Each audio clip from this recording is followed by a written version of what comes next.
Right. In this session, we're talking about conflict, which all of us absolutely love, don't we? I mean, I just know that me and every other human being rocks up at conflict, and the best version of me shows up every time.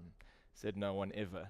The easy way to avoid conflict, and there is a very simple way to avoid conflict, is simply to, as far as you possibly can, avoid having relationships with other human beings. But if you're going to have relationships with other human beings, conflict is inevitable. And when it rocks up, and we know it's not nice, we know it's unpleasant, but when it rocks up, there is one way that you can very quickly diffuse the conflict you find yourself in, and that is to end the relationship, which may sound a little bit extreme, but we're filming this in PE. I'm from Durban. Imagine we met on the plane as we flew down and discovered at the baggage claim that we were staying in the same place. You suggest to me, hey, let's get an Uber to the place we're staying tonight. We'll hire an Uber taxi. And I respond to you saying, Ubers are from the devil. You must never take Ubers. No one should ever take an Uber. I had a bad experience with a German-made pram when I was young. It crashed or lied about its emission status or something like that. And I'm just not interested in anything to do with Germans ever again.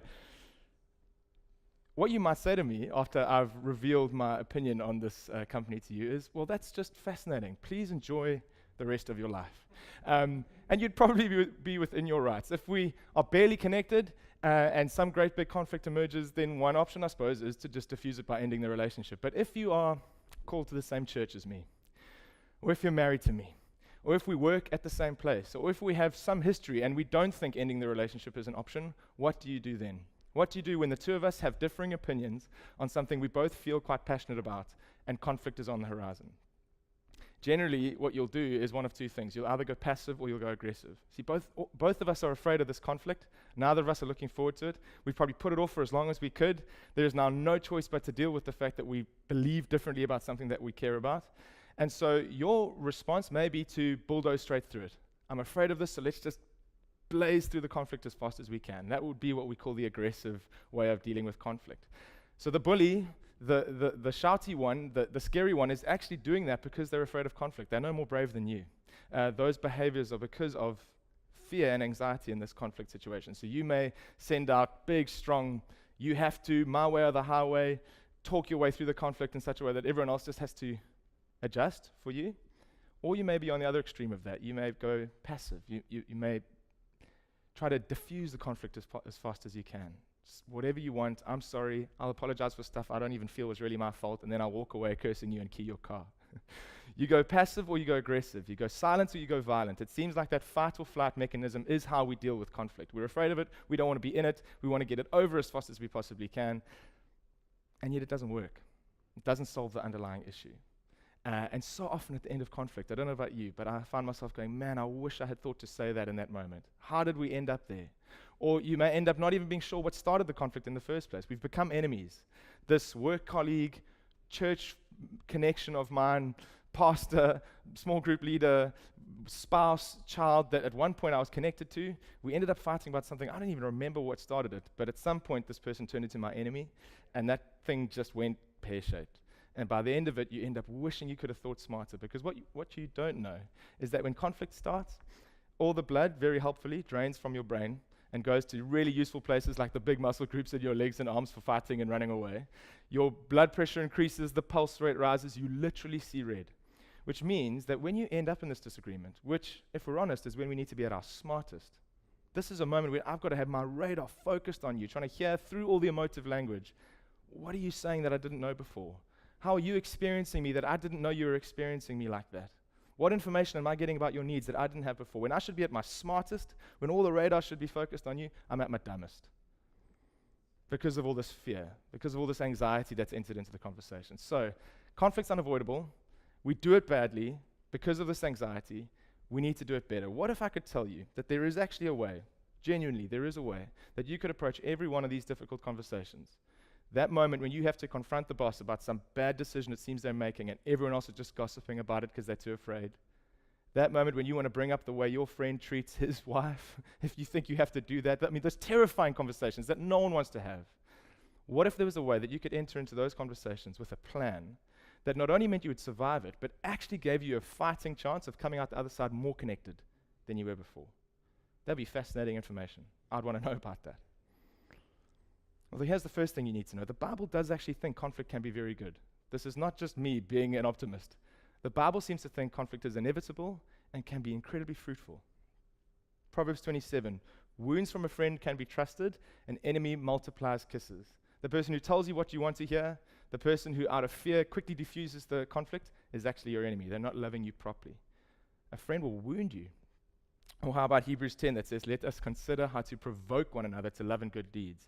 Provoking sounds that's a conflicting thing to do, but we get to provoke one another. Or the classic one that we love from Proverbs 27 as iron sharpens iron, so one person sharpens another. That involves friction. That involves sparks. That involves sacrifice. Something is missing at the end of that sharpening process. The Bible seems to think conflict is inevitable and can be fruitful.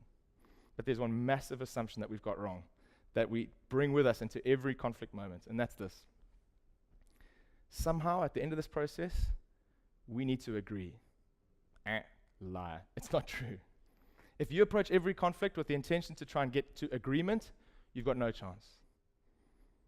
The alternative is to approach every conflict with the desire to get to understanding. Agreement versus understanding. At some point, somewhere, all of us bought into this ridiculous notion that we can get to consensus. That the only way to solve this problem is for us to both agree. It's just not true. It's very, very rarely possible, and it's just not fair. Because what I'm actually saying then is for you to be in a relationship with me, you have to become like me. I will only have relationships with people who see the world like I see it. And if you were to take all the emotional heat off, you would recognize that's a daft idea. I want to be in a relationship with people who see the world differently from me. I don't want to just be in a relationship with people like me, but as soon as conflict starts, subtly, we go from wanting to be in a relationship and enjoy our differences to being in a competition where one person's ideas win and the other person's ideas lose. And I'm attached to my ideas. When I put my value out there, this I think is important, and it ends up losing in this conflict, a part of me is lying bleeding on the floor at the end of that. No wonder we fight so dirty. I've got to win at all costs, because if my opinion ends up being the casualty, I in some way am the casualty. So we've set up this idea that we have to go for agreement, and then we wonder why we end up fighting dirty.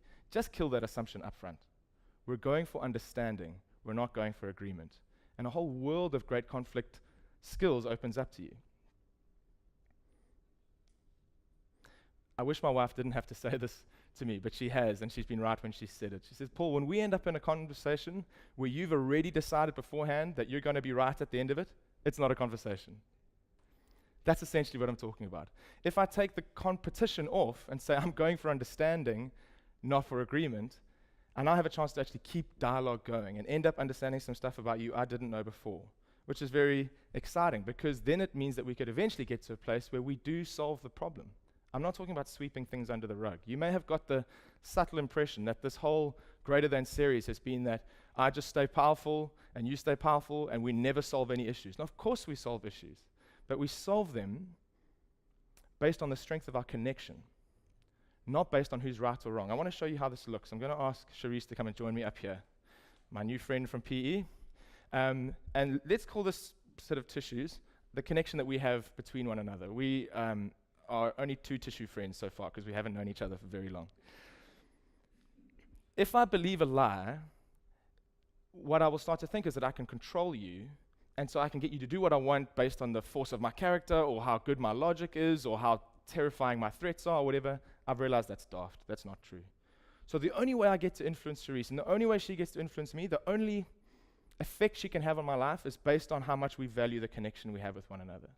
So say we don't value the connection and we get started. Hey, I want to go to watch an action flick. You want to go watch a rom-com. I want to go eat something from Vuvuzela. You want to go eat sushi.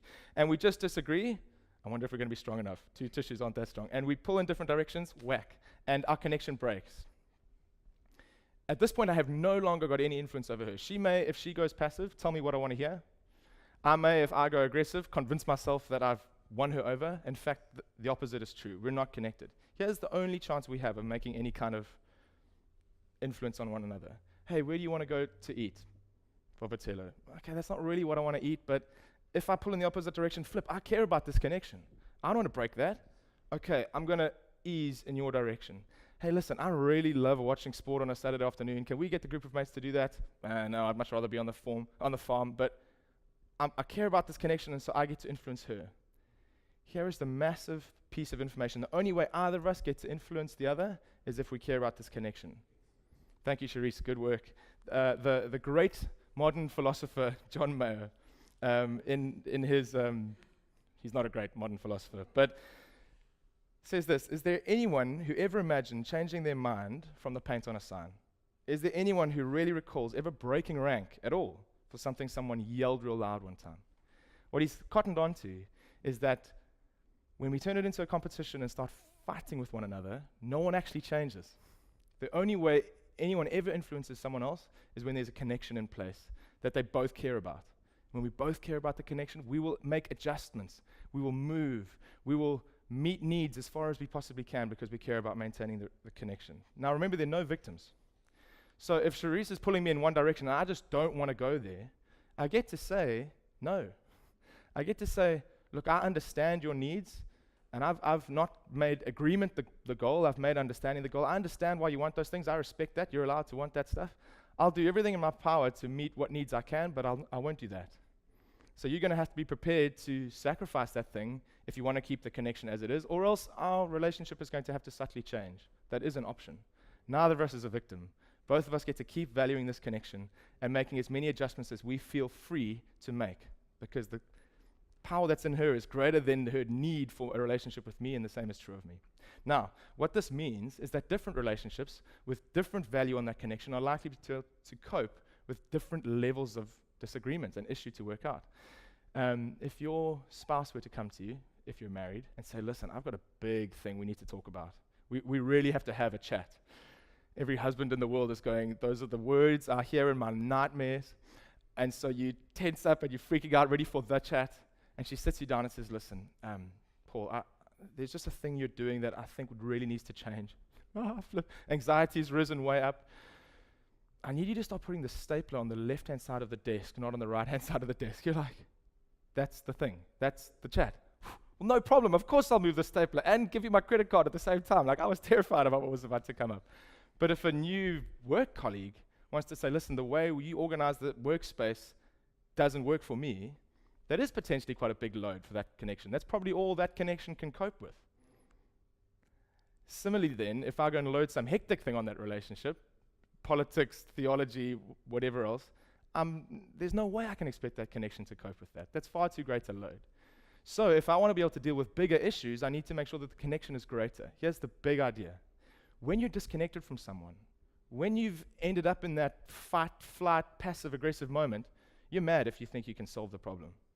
That moment has come and gone. You can't solve the problem until the connection is refused, until it's revalued again. There's so many well-intentioned young Christian couples who quote Ephesians 4 saying, don't let the sun go down on your anger. And they've believed some lie that means you shouldn't let the sun go down on your disagreement. We've discovered that's actually not a problem. Relationship can coexist with disagreement. But we've got this fallacy that we have to fix the thing we're disagreeing about before the sun goes down. And so you've got two tired, terrified people busy wounding each other because there's no connection left to value. There's no connection left to protect. We damaged it at about 3 p.m. this afternoon. And now it's the middle of the night, and you've got two scared people hurting each other, thinking we somehow need to fix this problem before we wake up tomorrow morning. Here's what you should be doing. Hey, you are more important to me than this issue. We're going to be okay. I'm going to serve you. I'm going to love you. I'm going to send messages that you can trust me. Remember from last week, that trust cycle. I'm going to figure out some needs of yours, do my best to meet them, bring some comfort. I'm going to rebuild trust, rebuild connection, and say we'll get to that issue when we've got a connection strong enough to support it. For now, let's just get some love going, and then go to sleep. You need it. Tomorrow morning, with some connection and some sleep under your belt, you'll have your brain working better, and you'll be able to hear and get that good information and that understanding that you actually want. And 9 times out of 10, you'll find when understanding has happened, the adjustment required is minor. Imagine I have an employee who rolls her eyes and drags her feet whenever I say we have a 7:45 meeting in the morning, and generally arrives late. And I value people arriving with positive energy, and I value punctuality.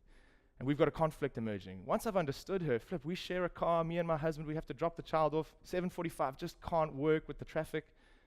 And she's understood from me that I value positive energy and people arriving on time. The two of us go, well, an 8 o'clock start suits everyone. And she arrives with the body language I want, and I treat her with the respect she needs. The adjustment ended up being so much smaller than we ever thought because we went for understanding.